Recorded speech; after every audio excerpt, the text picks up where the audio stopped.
আল্লাহ নবী সাল্লাল্লাহু আলাইহি ওয়াসাল্লাম বলছেন, দুই ব্যক্তিকে আল্লাহ তাআলা জাহান্নাম থেকে উঠাবে, তুলে আইনা মাঝখানে জান্নাত এবং জাহান্নামের মাঝখানে খালি জায়গায় রাখবে।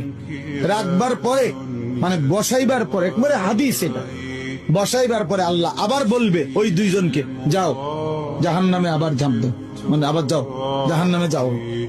তো একজন এক দৌড়ে জাহান্নামের দিকে যাই, এই জাহান্নামে ঝাঁপ দিবে, আর আরেকজন আস্তে আস্তে হাইটা হাইটা 2 কদম হাঁটে আর পিছন দিকে আবার তাকায়, আবার 2 কদম হাঁটে পিছন দিকে তাকায়, এইভাবে একটু একটু করে হাইটা হাইটা জাহান্নামে গিয়া পড়বে।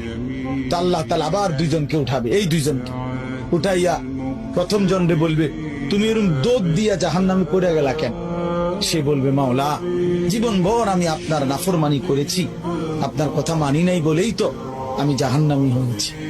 আজ যখন আপনি আমারে জাহান্নাম থেকে তুলে ওই মাঝামাঝি জায়গাতে রাখছেন, রাইকা আবার যখন কইছেন জাহান্নামে যাইতে, পড়তে, লাফ দিতে, তো এটাও তো আপনার একটা হুকুম। চিন্তা করছি জীবনে কোনো হুকুম না মাই নেই তো জাহান্নামী হইলাম, তো আজকে একটা হুকুম মানিয়া, এই জন্য আপনার হুকুম মানার জন্য জাহান্নামে গিয়ে লাফ দিলাম। আল্লাহ বলেন, আমিও তোকে মাফ করে দিই, চা জান্নাতে।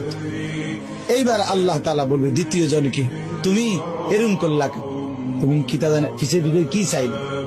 তো সে বলবে, মাওলা আমি তো জাহান্নামী, আমার আযাব তো হচ্ছিলই, তো আপনি যখন আমারে জাহান্নাম থেকে তুলে এই খালি জায়গায় আইনা বসাইলেন, আমি ভাবছি আপনার মায়া লাগছে, আমারে দয়া করবেন, আমি মনে করছি আমারে মাফ করে দিছেন বা মাফ করে দিবেন, এই জন্য উঠাইয়া আনছি। এখন আবার যখন আমারে জাহান্নামেই পড়তে কইছেন, যে আমি একটু একটু আগাইয়া পিছন দিকে চাই, আপনি কোনো ডাক দেননি, আপনার মায়া জানি আবার লাগেনি কোনো, আপনি আমারে ডাক দেননি। তো আল্লাহ তাআলা বলবেন, বান্দা তোকেও মাফ করে দেব, যা তুইও আমার জান্নাতে।